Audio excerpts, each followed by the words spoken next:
د فبروري 4 د سرطان ناروغۍ سره د مبارزې له نړیوالې ورځې سره برابره ده. د عامه روغتیا وزارت چارواکي د عامه پوهاوي په ناسته کې په هیواد کې د سرطاني ناروغیو د شمېر له زیاتېدو خبر ورکوي. د دوی په وینا دا وزارت له دې ناروغۍ سره د مبارزې لپاره ژمن دی او د متخصصینو د روزنې، د تشخیص او درملنې د مرکزونو د زیاتېدو او د عامه پوهاوي په برخه کې هڅې دوام لري. د روغتیا وزارت چارواکي همداشان له دې وزارت سره د نړیوالو بنسټونو د همکارۍ د پراختیا غوښتنه کوي. در کشور ما افغانستان نیز شاهد افزایش موارد ابتلا به سرطان هستیم و این بیماری بخش قابل توجهی از افراد را درگیر ساخته است.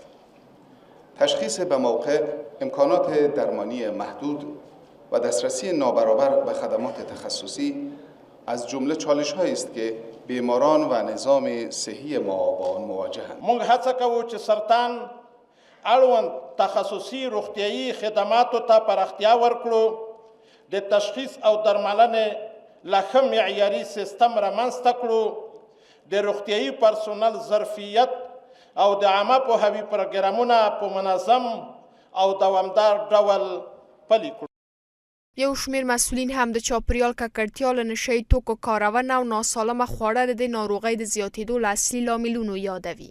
سګرټ یا ناسم خواړه، چاغوالی او کم بدني فعالیت دا خو موږ ته څرګنده ده سګرټ هم سبب دی ګرځي، ولې د بېځایه وزن درلودل هم چې دی یو اړخ دی بدبختي ده، نو د فزیکي دغه ته ډېر ضرورت ده.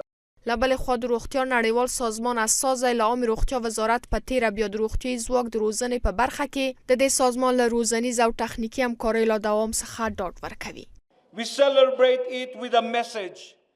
موږ په دې مناسبت یو ځانګړی پیغام لرو، یعنی ځانګړي کار لپاره سره یو شو. دا ورځ په دې شعار نمانځو. دغه شعار محور خلک دي. موږ بدلون لپاره لارې لټوو. ګډې همکاري سره کولی شو دا په راتلونکي کې تضمین کړو چې هر انسان په وخت تشخیص او باعزته درملنې ته لاسرسی ولري. له دې سره تیره اونۍ په کابل کې د عامې روغتیا وزارت لخوا د دې ناروغۍ د تشخیص او درملنې په موخه د سرطان ځانګړی 200 بستریز روغتون پرانیستل شو.